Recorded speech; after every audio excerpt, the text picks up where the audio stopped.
buenos días y muy buenas noches. Estamos transmitiendo una vez más completamente en vivo desde Madrid, capital de España, donde son ahora mismo las 5 de la tarde en punto, 17 horas, una hora menos en Canarias y varias horas menos en diferentes lugares del planeta Tierra. Estamos dando la bienvenida a queridos amigos como David, como Martín, como Bea, y también vamos a darle la bienvenida a nuestro invitado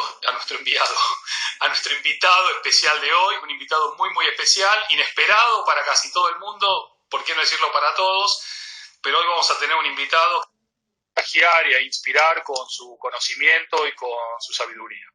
Mientras se conecta, mando un saludo muy grande a México, y mucho antes de lo que esperaba, ya tenemos acá conectado al señor David. David, ¿usted me escucha bien? Perfectamente.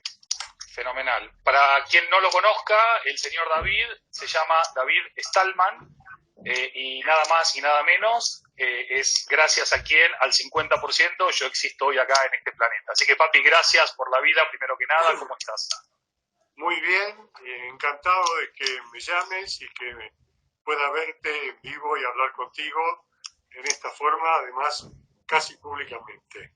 Buenísimo, soy papi. Todo tuyo. Buenísimo. Bueno, mío no. Lo lindo de estas conversaciones de Fogón es que hay un montón de gente que nos acompaña, como por ejemplo nuestro querido Vago desde Washington DC, o Marcelo desde acá a 2 kilómetros, y un montón de amigos, amigas, Flor desde Buenos Aires, y conocidos que seguramente en un ratito nos van a compartir impresiones o preguntas. Pero bueno, sin desvelar datos del DNI, ¿cómo era el mundo cuando vos naciste? ¿Qué era el mundo en esa época? Yo me imagino que para ustedes lo que yo voy a contar puede ser como si hablara de hace cuatro o 5 siglos atrás.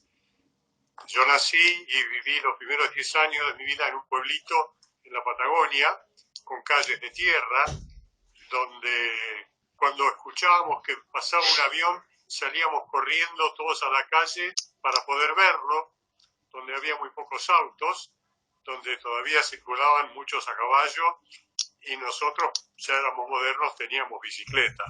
Por supuesto, lo más avanzado era una vieja radio con lámparas en lugar de transistores.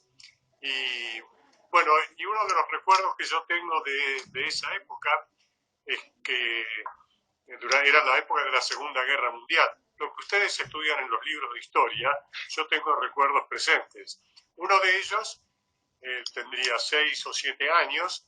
Mi papá escuchaba la BBC de Londres y todavía hoy recuerdo cómo era el anuncio. Aquí, estación de Londres de la BBC, hablando en español, por supuesto, ¿no? Y así nos enterábamos de las noticias del mundo. Eso es un poquito como era esa época. Increíble, hace nada que pasaba eso en este planeta, un planeta hoy hiperconectado, con cohetes espaciales que llevan satélites y vuelven y aterrizan, en breve con coches voladores, con 5G, con el Internet de las cosas, y con tanta tecnología y con avances, un casi invisible virus nos pone a todo el mundo patas para arriba. ¿Tenés algún recuerdo dentro de tu historia de algún cimbronazo tan fuerte, tan complejo como el que estamos atravesando ahora? Sí, en épocas un poquito más cercanas, en los años 50, una epidemia de poliomielitis o parálisis infantil, porque atacaba mucho a los chicos. Afortunadamente, yo zafé. En general tuve pocos amigos que fueron infectados, pero esa epidemia fue relativamente corta porque tuvimos la suerte de que al poco tiempo aparecieran las primeras vacunas contra eso, una del doctor Fleming y otro más que no recuerdo en este momento. Pero a raíz de lo que acabas de decir recién, te quiero leer un párrafo que yo escribí hace exactamente 4 años, en abril del 2016, y que vos tuviste la gentileza y el cariño de incluirlo en tu libro Humanofón. Quiero leer los 2 últimos párrafos que dicen: que mi hijo piense y escriba en el impacto de Internet y de todos los avances científicos y tecnológicos en los seres humanos me hace feliz. Y siento que piensa en cómo lograr que la calidad de vida de las personas siga siendo vida, the old-fashioned way, y creo que también piensa en su papá. Realmente me siento orgulloso de verte mezclado o tan imbuido y en todo lo que se refiere a las nuevas tecnologías, a todos los avances que esas tecnologías producen para la sociedad en general. Lamentablemente nos hemos encontrado ahora con un enemigo en el que, como no lo vemos, nunca lo tuvimos en cuenta, o muy pocas veces, y que realmente está combatiéndonos y nos está atacando de una manera despiadada, y creo que todavía la sociedad en general, en todo el mundo, no ha encontrado las herramientas para defenderse de ella. Ojalá eso aparezca pronto. Bueno, hoy hubo muchos medios que estaban anunciando de que una especialista en vaccines, en vacunas de Oxford, aseguró que está segura en un 80% de que en septiembre van a tener ya la vacuna lista, ¿no? Parece que hay una carrera contrarreloj, a ver quién llega primero y quién tiene la vacuna antes que los demás. Así es, sí, lo he leído, acá también salió en los diarios, y bueno, lo que pasa es que septiembre es tan lejos que en el interín van a pasar tantas cosas, tanta gente va a morir, tanta gente se va a enfermar y después va a mejorar, y por otro lado, al mismo tiempo y casi en paralelo, la crisis económica está empezando a afectar a todo el mundo, que esto es algo que ha sucedido por primera vez en la historia, porque siempre las crisis económicas especialmente fueron, aunque tuvieran muchos países, nunca afectaron, yo diría, al 100% del globo terráqueo, y eso es una consecuencia de la globalización. Lamentablemente yo diría de una globalización que, si bien creo que es una solución positiva, no ha sido lo exitosa y no ha dado tanto beneficio a toda la humanidad como nos imaginábamos que produciría. Bueno, quizás lo que se plantea ahora es una nueva oportunidad de repensar la globalización, la cooperación internacional y este mundo interconectado, ¿no? Como aquel planeta que tenía un macrocontinente llamado Pangea y todo estaba unido, ¿no? Ahora quizás lo que nos conecta simplemente son estas redes invisibles, satelitales o subacuáticas que se transforman en Internet. Una de las cosas que te quería preguntar es la siguiente. El grupo de riesgo con mayor exposición al coronavirus es el grupo de más de 65 años. Siempre en las tribus, a lo largo de la historia, las personas mayores eran los sabios, eran los que marcaban el camino, eran los que definían a partir de su sabiduría y su experiencia qué convenía hacer y qué no convenía hacer, y ahora estamos viendo cómo nuestros sabios, nuestros mayores, están muriendo de una manera despiadada, en una soledad desgarradora, en un sistema que está absolutamente desbordado. Desde tu postura de sabio de la tribu, ¿qué nos puedes decir a los que venimos atrás acerca de qué enseñanzas podemos tener en cuenta y cuáles no, para poder mejorar un poco no solamente la globalización, sino nuestra microsociedad, nuestro entorno, nuestra ciudad, nuestra familia, nuestro trabajo, nuestra educación? Acá se presenta un planteo que yo creo que es nuevo y de alguna manera por ahí se contradice con eso que vos decís. El mundo ha cambiado. A partir del Internet el cambio ha sido brutal, importantísimo. Y todas las experiencias, todo el conocimiento que fluye de ahí está en manos de los jóvenes y no de los viejos.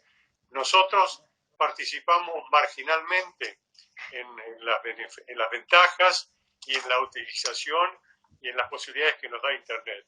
Yo siempre digo que mi celular, que es de los más nuevos y modernos, tiene una infinita capacidad de soluciones y de ventajas seguramente yo apenas aprovecho el 1% de todo eso.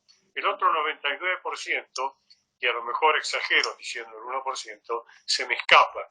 Todas las personas de mi generación más o menos estamos en lo mismo. Nosotros podemos aportar tal vez nuestros recuerdos, nuestra memoria y marcar los errores que ya cometimos para que no se vuelvan a cometer. Pero no tengo duda que los avances, que el desarrollo, que la utilización de todas estas tecnologías en beneficio de la humanidad va a estar en manos de ustedes, los jóvenes. Bueno, en parte estoy de acuerdo. Hablabas antes de ese escrito que habías hecho, de volver un poco a la vieja escuela, ¿no? O a the old fashioned way, creo que decías. Sí. Hoy por hoy prácticamente le preguntás a casi la mayoría de personas, ok, ¿qué echás de menos, no?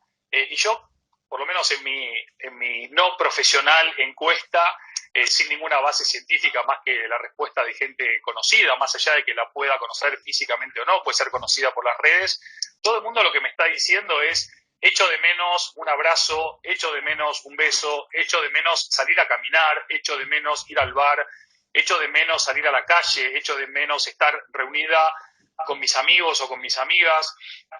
Y también, en paralelo, la mayoría de gente está diciendo, la verdad que lo más importante que estamos encontrando en esta crisis no es usar Zoom para una multiconferencia, sino que estamos destacando la labor de los sanitarios, de los transportistas, de las personas de seguridad, de limpieza, de higiene, no sé, de todos aquellos que hacen que el mundo siga funcionando, mínimamente siga funcionando para todos nosotros, con lo cual casi nadie te está diciendo echo de menos más tecnología, echo de menos más innovación, echo de menos más digitalización. Estamos hablando de que todos echamos de menos algo que tiene que ver con lo humano, y quizás ahí hay una luz de esperanza, ¿pensás? Efectivamente, extrañamos lo que no tenemos, y desgraciadamente esas cosas que hoy no tenemos y que tienen falencias son cosas que antes no nos preocupaban. Por ejemplo, la salud. Por ejemplo, esa gente abnegada, esa gente sacrificada que hoy son los médicos, las enfermeras, asistentes, cuidadores, todo un mundo que, digamos, refiriéndonos a nuestro país, no tienen ni siquiera un reconocimiento y mucho menos una remuneración de acuerdo a lo que ello significa. Hoy, que el problema más grave es la salud, todos los que nos cuidan de esos problemas, de las enfermedades, realmente son gente que está poniendo lo mejor de sí a cambio de muy poco. Y nosotros vemos, por ejemplo, en los gobiernos, que hay personas que realmente son totalmente redundantes, inútiles, ganan sueldos muy altos, y una enfermera, en nuestro país por lo menos, tiene un sueldo que realmente es de la menor remuneración posible. Respecto al tema de lo que estamos en este momento no perdiendo, sino yo diría como en suspenso, que es el contacto físico, es la emoción que se transmite con un verdadero abrazo, aunque vos lo hayas desplazado por con este símbolo donde de alguna manera reemplaza un poquito el abrazo. Pero no hay nada mejor, no hay nada más sentido, no hay nada más gratificante que el afecto que se puede transmitir físicamente, tomándote de la mano, abrazándote, con un beso. Son cosas que tal vez, y yo espero que así sea, no olvidemos el día que se levante la cuarentena y sigamos sintiendo realmente que el afecto se transmite con esos símbolos que son los que acabamos de describir. Una de las cosas que siempre me impresionó también cuando te preguntaba en qué podrías contribuir para cambiar el mundo, qué ámbitos, si pudieses elegir para cambiar el mundo, intentarías meterte. Y siempre, aunque mencionabas varios, siempre había uno que era como que se repetía muchas veces, que era el ámbito educativo. Siempre fuiste una persona que creyó firmemente en que la mejor manera de que un país crezca y se desarrolle y progrese es a través de un buen sistema de educación. Una de las cosas que estamos viendo con esta crisis, dejado a un lado por un momento lo que vos bien describías, ¿no? Del tremendo esfuerzo y sacrificio del personal sanitario y todo lo que hay alrededor, en muchísimos países se ha puesto en hibernación no solamente la economía, sino también la educación, ¿no? Es decir, los chicos se supone que hacen homeschooling, pero es lo mismo estar solo frente a un ordenador que tener un maestro o un profesor delante. La educación, desde mi perspectiva, por lo menos en general, era mala antes de la pandemia. Ahora siento que estamos yendo a un territorio casi peor. ¿Cuál es tu visión de la educación en general y qué crees que deberíamos promover, aunque sean estas conversaciones o reflexiones, para que tras la pandemia haya cosas mejores en la educación y no peores o iguales? Bueno, Andrés, mi idea y mi convicción es la misma. La educación es la llave que va a mejorar la calidad de vida de todas las personas que tengan la suerte y la posibilidad de ser educados. No sé, creo que es muy difícil decir hoy si la educación a través de medios electrónicos, internet, puede ser mejor o no. Yo creo que más bien, por lo menos por ahora, y en mi idea puede ser un complemento, pero la base de la buena educación yo creo que tiene una etapa previa. Hay que educar a los educadores, porque no han desarrollado los maestros, los profesores en general, sus conocimientos, sus técnicas de enseñanza con la misma velocidad que ha progresado la sociedad en otras áreas. Yo lo puedo decir, no sé si te acordás, yo cuando era joven fui profesor de matemáticas en la escuela secundaria, en una escuela nocturna donde había chicos más o menos, eran los del primer año de la escuela secundaria, chicos de 13, 14 años, y realmente yo no tenía experiencia como profesor.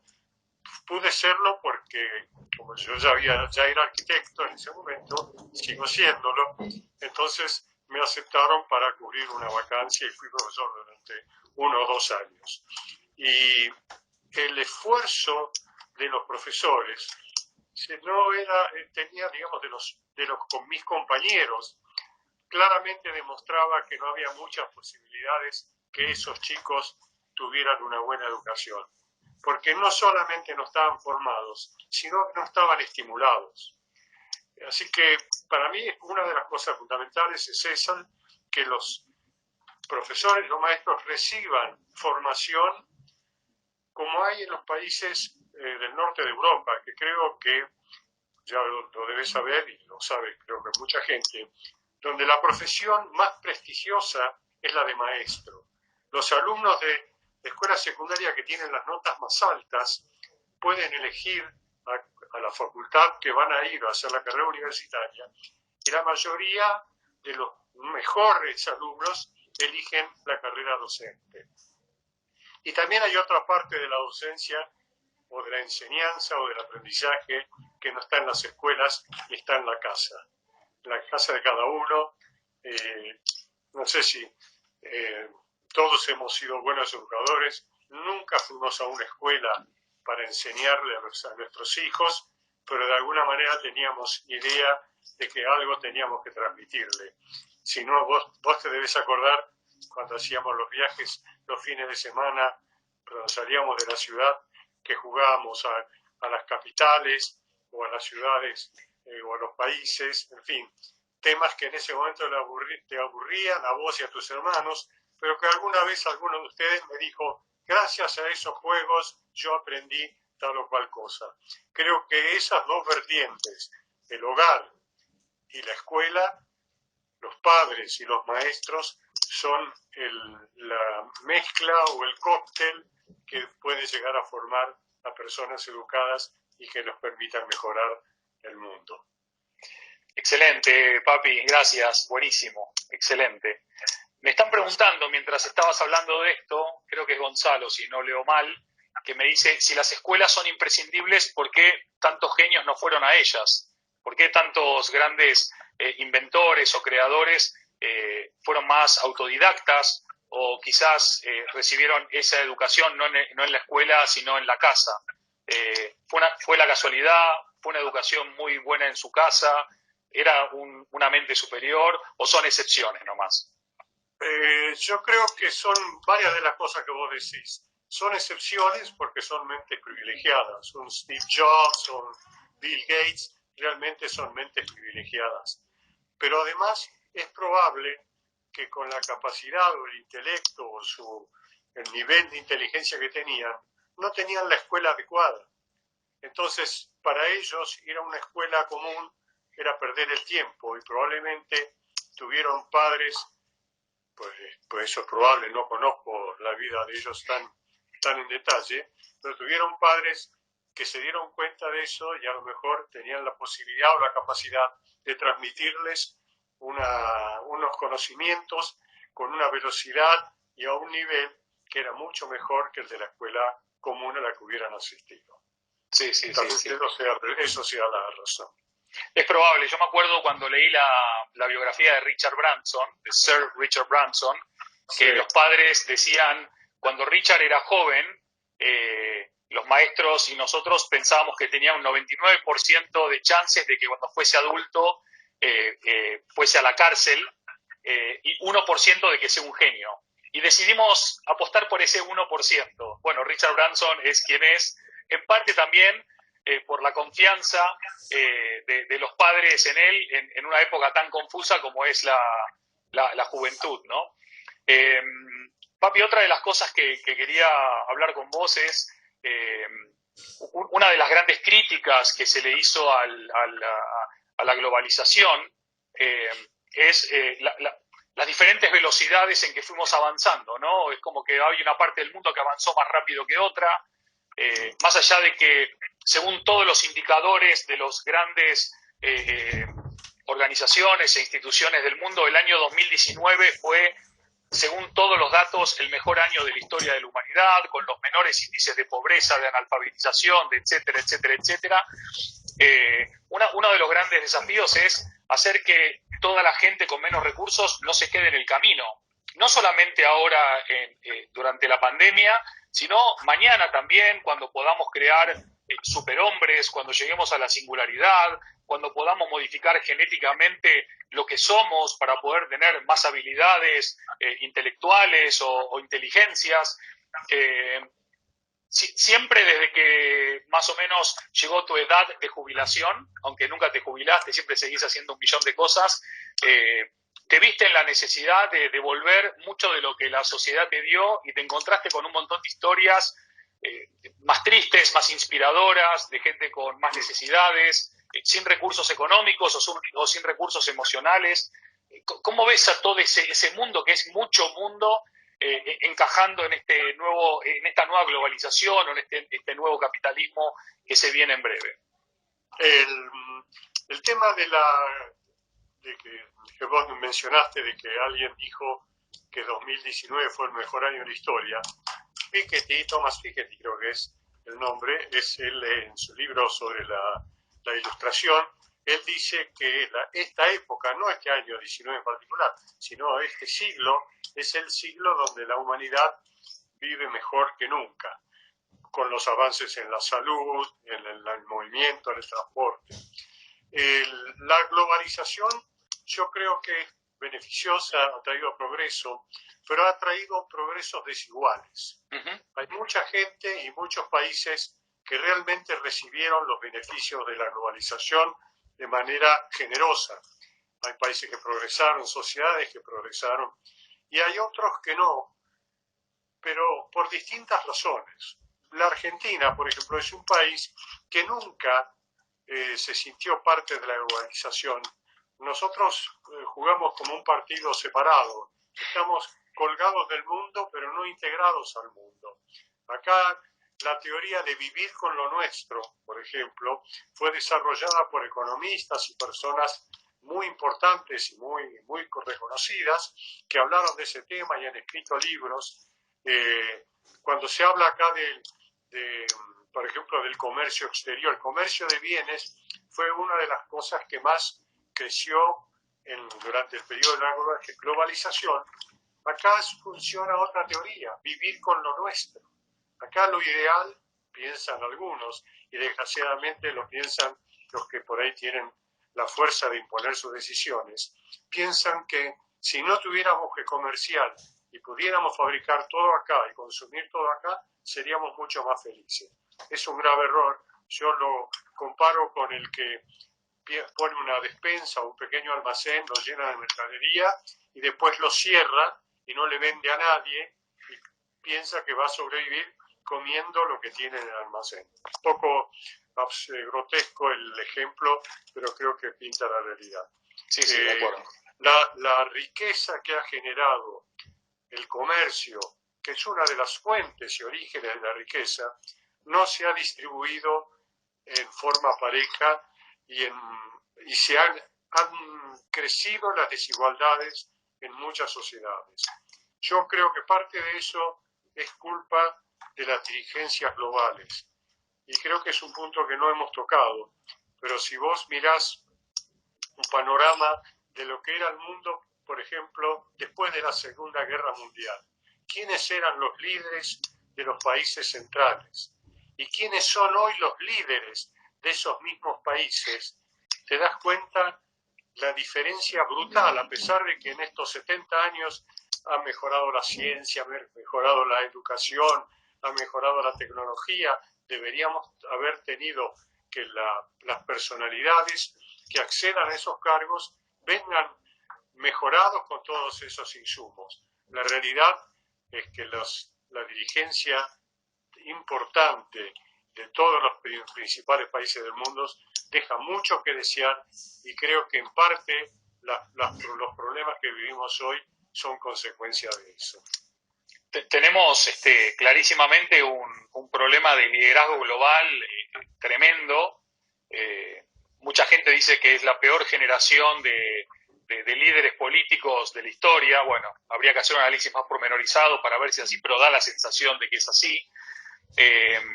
Cuando te pregunté quién era la figura que vos más admirabas del siglo XX, entre tu top 4, 5, tu top 10, cuando te dije, bueno, pero elegime una nada más, me dijiste Winston Churchill, ¿no?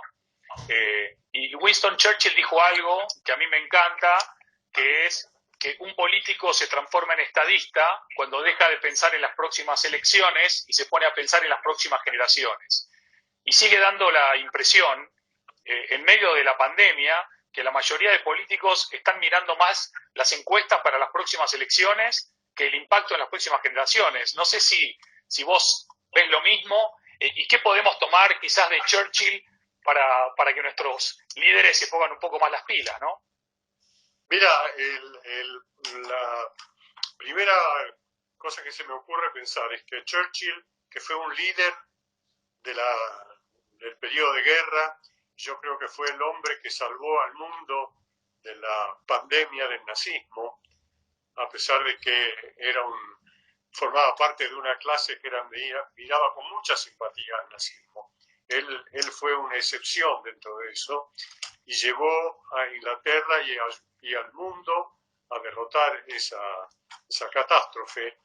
Inmediatamente después de la guerra perdió las elecciones y después varios años después volvió a ser elegido primer ministro, pero ya no era un hombre muy mayor, incluso tal vez tan mayor como yo, pero tomaba más whisky que yo. No estaba tal vez en condiciones, pero fue un gran líder en la situación de crisis y no miraba evidentemente cuando él dijo que lo único que él puede dar al pueblo es sangre, sudor y lágrimas. Él no ofreció la panacea para el futuro. Él solamente hizo una oferta realista de que iban a sufrir hasta conseguir la victoria que finalmente le ayudó a cobrar. Hoy muchos políticos, y voy a mencionar a Trump, que en este momento su principal preocupación no es la pandemia, el coronavirus, esa es secundaria. su principal preocupación es ganar las elecciones de noviembre. Y por eso él ha descuidado muchas de las medidas y ha dejado de tomar muchas de las medidas que deberían haber tomado en Estados Unidos, y que a pesar de que siempre se consideró el país más avanzado, con los mejores servicios médicos, los mejores hospitales y las mejores escuelas de medicina, hoy es el país que más está sufriendo esta pandemia, y el gobierno de Estados Unidos igual sigue viendo cómo pueden empezar a abrir o a alivianar la pandemia para poder mejorar la economía. En nuestro país, debo decir que el gobierno, el presidente actual, si bien yo no lo he votado, está haciendo algo totalmente en el otro extremo. Él piensa únicamente en la pandemia y hasta ahora nos ha ido relativamente bien, y económicamente no va a ir muy mal, pero bueno, es una elección que él ha hecho, y creo que los que sobrevivamos se lo vamos a agradecer. Seguro que vas a sobrevivir y vas a estar bien, papi, eso sin duda alguna. Déjame incidir un segundo en otro tema, después te voy a compartir algunas preguntas que están llegando desde diferentes lugares, desde Colombia, desde Ecuador, desde Argentina, desde México, bueno, desde un montón desde España, por supuesto. Cuando Churchill dio ese famoso discurso, él no solamente dijo solo puedo prometer sangre, sudor y lágrimas, sino que había una cuarta palabra en esa promesa. ¿Te acordás cuál es esa cuarta palabra? No, vos sabés que yo sé que eran 4 y no me acuerdo cuál fue la cuarta. Creo que traducido al español es como esfuerzo, ¿no? Y esfuerzo. Sí, pero ¿cómo era en inglés, te acordás? No me acuerdo en inglés. Tampoco. Sweat, tears, toil, no me acuerdo. Bueno, anyway. Sweat puede ser. Que sería como transpiración. Sí, algo así. Sí. Y entonces, yo siempre me pregunté por qué sacaron esfuerzo o transpiración, ¿no? De la ecuación, y más en este tiempo, ¿no? Donde parece que vamos a curar el virus a golpe de Zoom, a golpe de Instagram, a golpe de YouTube, a golpe de WhatsApp. Vivimos en una virtualidad que parece que se soluciona todo sin esfuerzo, ¿no? ¿Cómo ves el tema si comparamos? Yo sé que las comparaciones son odiosas y no podemos comparar a Pelé con Maradona, con Messi, son diferentes momentos del fútbol, también son diferentes momentos de la historia, pero si uno se pone a pensar en tu papá, mi abuelo, me pongo a pensar en vos, me pongo a pensar en mí, cada generación se tuvo que romper el lomo trabajando para conseguir cosas, y los mensajes posmodernos, hablo de la masa, no hablo de las excepciones, es que todo es fácil, me hago youtuber y me hago rico, me hago instagramer y me hago rico, el sudor, la transpiración, el esfuerzo, creo que siguen siendo esenciales, incluso para los genios, los Bill Gates y los Steve Jobs y los Elon Musk, como decía Feli otro día, son genios, pero trabajan como negros, por decirlo de la manera más educada posible. ¿Qué pasa con el esfuerzo? Yo puedo hablar probablemente mejor de la Argentina, que es donde vivo desde que nací, que lo que pasa en el resto del mundo. A nosotros se nos ha enseñado que el beneficio es inmediato, o sea, es para mañana. Dicen, en algún lado leí, que eso es la teoría de los populismos, que en realidad promete el nirvana para mañana, pero nunca lo entrega. Yo tengo el ejemplo presente siempre de Corea del Sur. Corea del Sur en el año 60 era un país de campesinos y pescadores. Y hubo un gobierno que asumió y dijo, tenemos que hacer 2 cosas para crecer: mayor productividad y exportación. Y sacrificó una generación porque no estaba incluida la palabra consumo. Y se convirtió en Corea uno de los 10 países más ricos del mundo.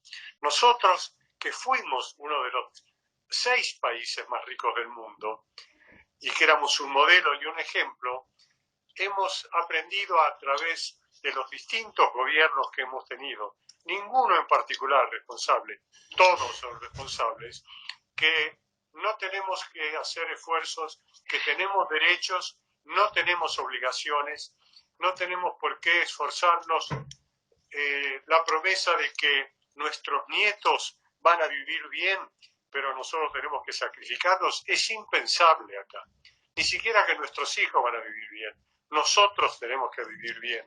Y lamentablemente eso lleva a que la sociedad argentina en general no vive bien. Como vos alguna vez me preguntaste, aún los que vivimos bien no estamos cómodos si estamos rodeados de gente que no vive como debería vivir.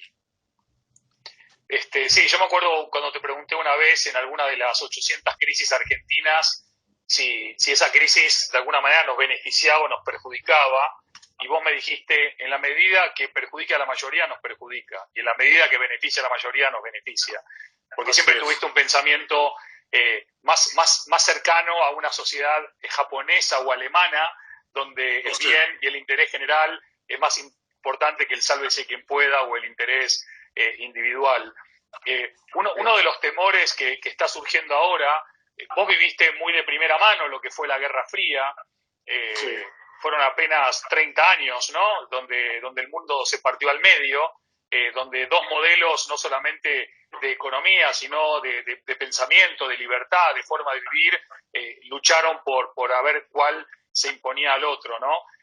Hay mucha gente ahora que tiene mucho miedo de que esta crisis de alguna manera abra la puerta a modelos comunistas o socialistas de entonces, con un altísimo intervencionismo del Estado, cuando todos sabemos que el Estado es inoperante, es ineficiente, es ineficaz, en general es corrupto, con alguna excepción, donde el control de la población, la libertad de comunicación, la libertad de circulación, van a ser controlados también.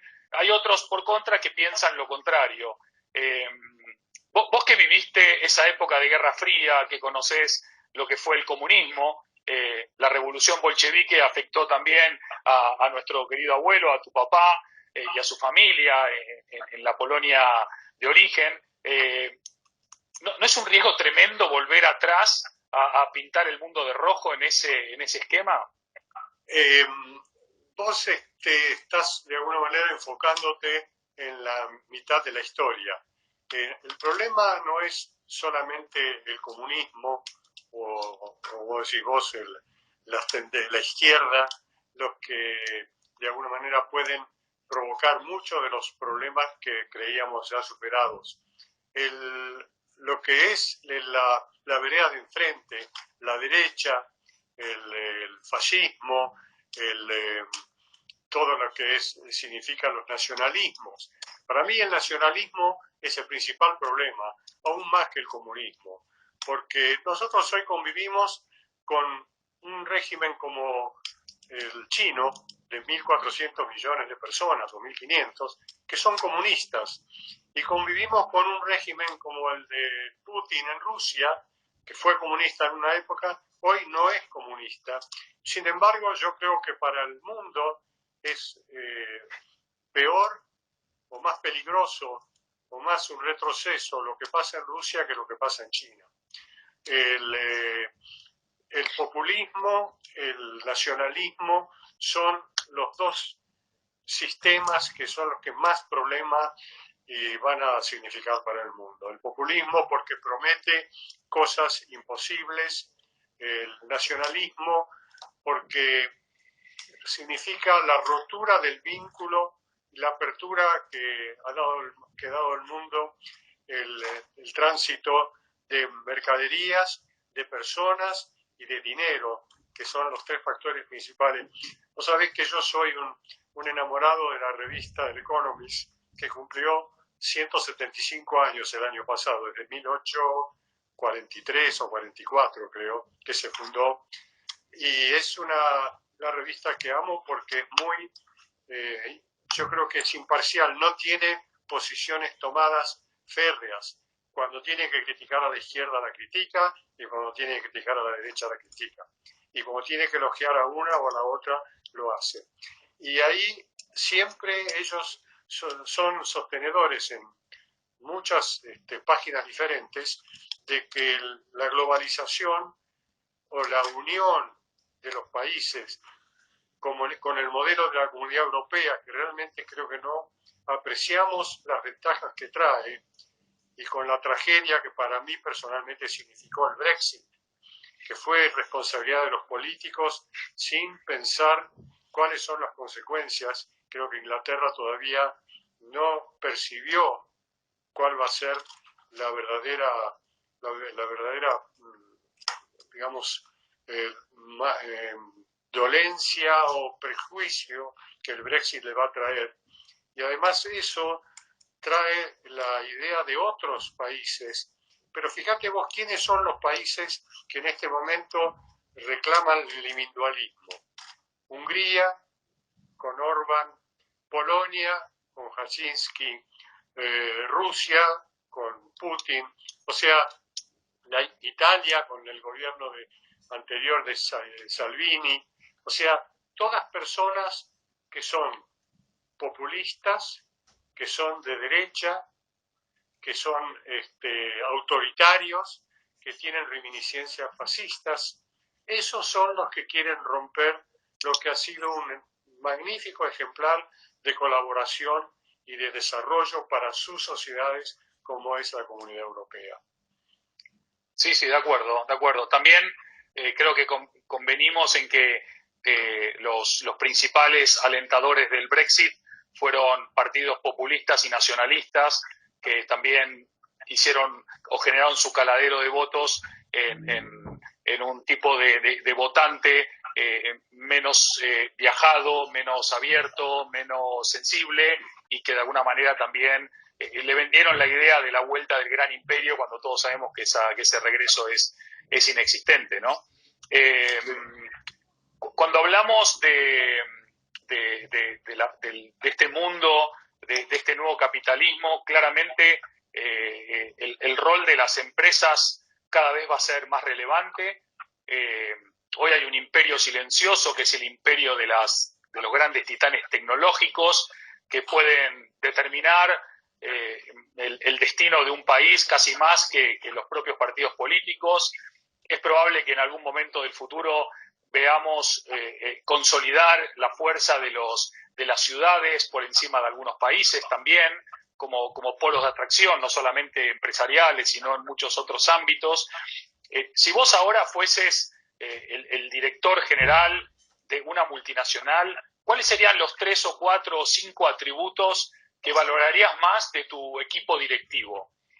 Tienen que ver con la confianza, con la empatía, con la gestión del caos, con la gestión de la incertidumbre, con el liderazgo honesto, con la transparencia, con la ética. ¿Cuáles son las cosas que vos más buscarías y más admirarías en gente que toma decisiones a tan alto nivel? En realidad es un poquito compleja la respuesta, porque un responsable de una gran empresa o una pequeña empresa tiene que pensar en sus accionistas. Pero eso se tiene que complementar de una manera fundamental en que tiene que pensar en los consumidores, en los accionistas, porque la empresa tiene que ser rentable, esa es una condición mínima. Pero hay que tener una medida de esa rentabilidad. Pero la satisfacción de los consumidores, la honestidad en los productos o en los servicios que presta, de alguna manera hacerlos accesibles a todo el mundo. Y creo que estas son las cosas que están, de alguna manera, estas grandes empresas, especialmente las tecnológicas, las 4 o 5 mayores, realmente han sido impulsores de servicios, por lo menos hasta ahora, que están al alcance de casi cualquiera. Hoy cualquiera puede tener un WhatsApp, además es gratis. O sea, en algún momento, ¿quién es Google? Creo WhatsApp es Google, ¿no? Nos va Facebook. A pasar Facebook. Nos va a pasar esa factura. Pero hoy y hace varios años se ha convertido en el elemento de comunicación, creo, más importante que hay en el mundo. Y yo te voy a decir una cosa. Acá en algunos lugares del mundo se habla entre los gobiernos o los poderes de los gobiernos de algunos países y los poderes de los dueños de esas grandes empresas tecnológicas. Y yo querés que te diga, entre un tipo que se mató, inventó, desarrolló Facebook como Zuckerberg, que lo hizo desde su mente, desde su esfuerzo personal y ha crecido de una manera astronómica. Y el presidente de un país que fue elegido en unas elecciones amañadas, porque puede ser que la gente vote y los votos son los reales, pero la realidad es que toda la publicidad previa, como por ejemplo se hizo para el referéndum de Inglaterra, donde se le prometió a las personas mayores el nirvana, y los jóvenes que entendieron el mensaje fueron los que votaron contra el Brexit, y los viejos son los que votaron a favor del Brexit. Entonces a mí hoy me merece más respeto un Bill Gates que un Víctor Orbán. Y uno fue elegido por el pueblo y el otro no. Pero yo creo que el aporte a la humanidad de Gates ha sido mayor, además con su propuesta personal de dedicar toda su fortuna a ayudar a países necesitados. Yo he tenido contacto con la Fundación Gates en mi época de hacer trabajo social y ellos tienen una herramienta en sus manos que es única. Ellos pueden cambiar un país. Claro, no pueden cambiar a Estados Unidos o a Inglaterra, pero pueden cambiar a Ghana o a Nigeria o a algunos de esos países africanos que sufren enfermedades que se pueden mejorar y que no han tenido las herramientas para hacerlo hasta ahora. Sí, sí, de acuerdo. Menos mal que dijiste Bill Gates y no Mark Zuckerberg, porque si no hubieses abierto ahí una discusión que no terminaba más. Rectificaste perfecto. Muy bien, ahí te veo rápido, funciona bien acá el tema. Sí, todavía. Sí. Ahí Guido dice que sos un genio, sos un fenómeno. Déjame cambiar, antes de acabar la conversación, que nos quedan poquitos minutos, déjame cambiar de ángulo. Una de las cosas... No te escuché porque... Ahí está, igual. Sí, decime. Déjame cambiar un segundo el ángulo. Una de las cosas que van a pasar hasta que esto desescale un poco o hasta que tengamos la vacuna, ahí te veo. Sí. Decía que una de las cosas que va a pasar es que en las próximas semanas, en los próximos meses, la mayoría de gente va a tener que salir hacia la calle. Sí. Todos vamos a estar con mascarillas y lo único que se va a ver es los ojos de las personas, la mirada de las personas.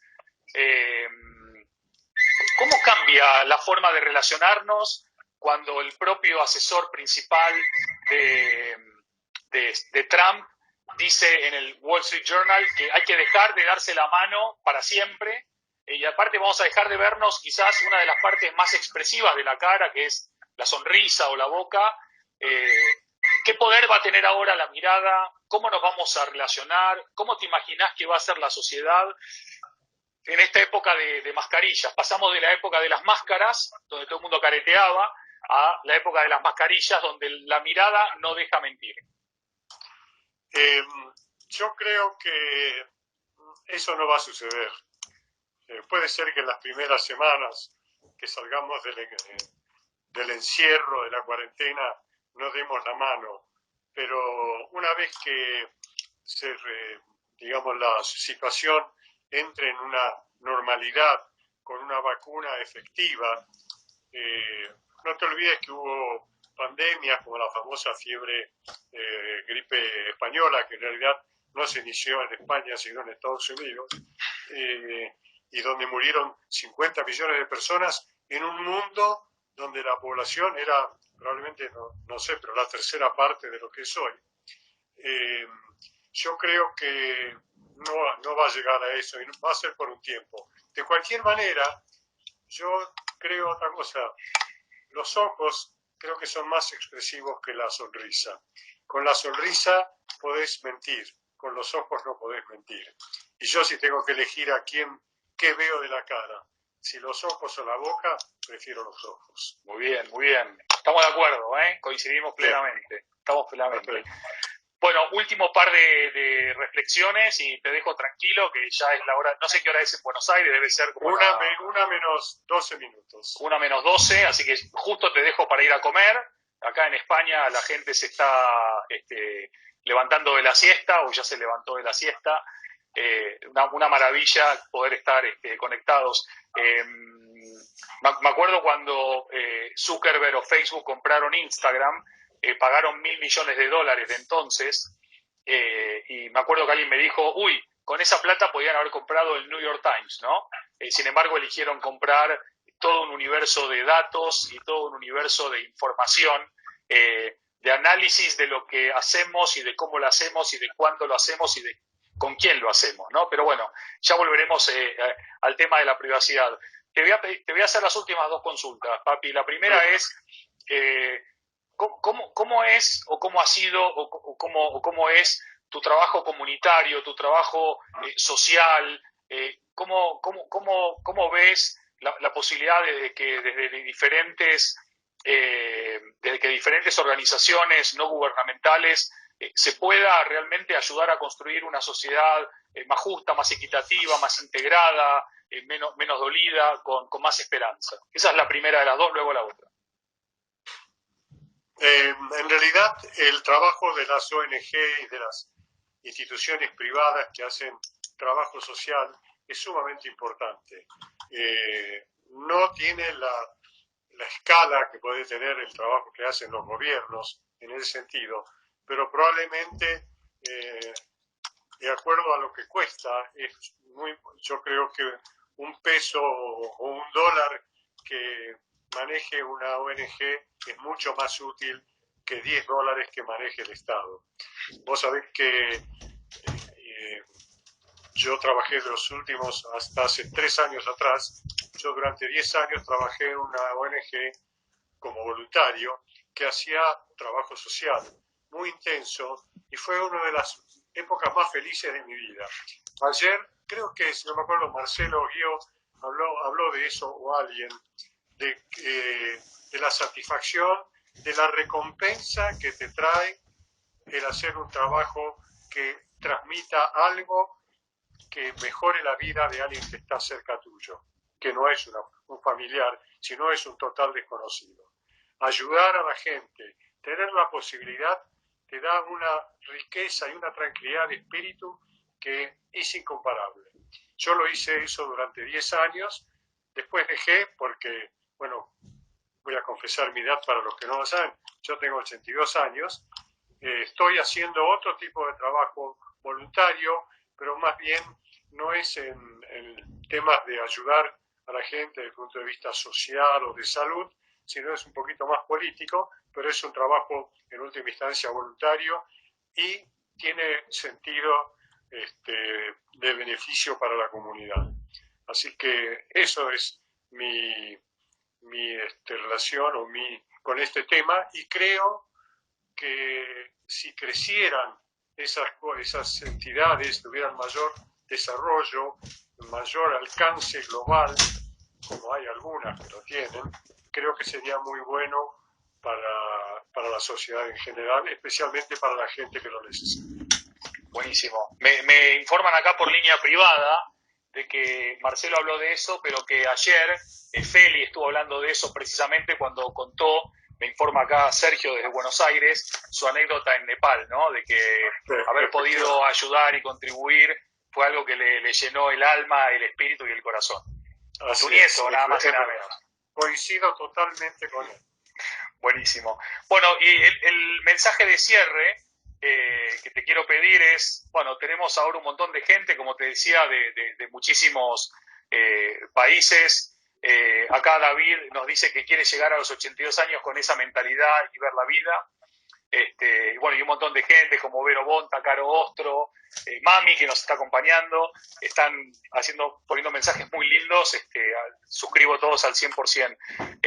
Como sabio de esta tribu llamada humanidad, me gustaría que nos dejes por lo menos el wish list o la carta a los Reyes Magos, aunque no creas en los Reyes Magos, de cómo contribuimos todos los que podemos contribuir, y todos podemos contribuir a transformar este deseo de un mundo mejor en una realidad de un mundo mejor. La primera palabra que se me ocurre es honestidad. La carencia de esa virtud o de esa condición en la mayoría, te diría yo, de las personas que gobiernan nuestros países es una de las causas fundamentales, o sería, mejor dicho, una de las la existencia de esto en todos los cuerpos colegiados o no que nos gobiernan, sería realmente de una ayuda extraordinaria. Y segundo, algo que ya sabemos, la educación. La educación es algo que es imbatible, no tiene reemplazo, no tiene ninguna posibilidad de ser dejada de lado y reemplazado por otra cosa. La educación no solo capacita a las personas para defenderse mejor en la vida, para progresar, sino que además le da la capacidad de poder juzgar mejor a quienes los gobiernan, a quienes los dirigen, y dar la posibilidad que el resto de la sociedad, con la ayuda de la gente educada, elija mejor a quienes manejan sus destinos. Así que esas dos cosas creo que serían básicamente las que yo creo ayudarían a mejorar este mundo en el que vivimos. Bueno, nada más y nada menos, y como creo que decía el gran Albert Einstein, uno no enseña con su opinión, sino con su ejemplo. Siempre fuiste un ejemplo para mí y para todos los que te queremos y te conocemos. Siempre fuiste y sos un ejemplo de honestidad, y también un ejemplo de cómo la educación tiene esa capacidad de transformar y de transformarnos. Así que, damas y caballeros, amigos y amigas, colegas de todo el mundo, el señor David Stallman, un fuerte aplauso para él. Papi, muchas gracias. Muchas gracias, Andrés. Muchas gracias a vos por darme esta posibilidad. Te quiero mucho y me siento muy orgulloso de vos, ya lo sabés, y muy lindo darme la oportunidad de ocupar este pequeño espacio. Gracias. Chao. Adiós. Un abrazo grande. Chao. Chao. Gracias a todos. Nos vemos pronto. Que estén bien.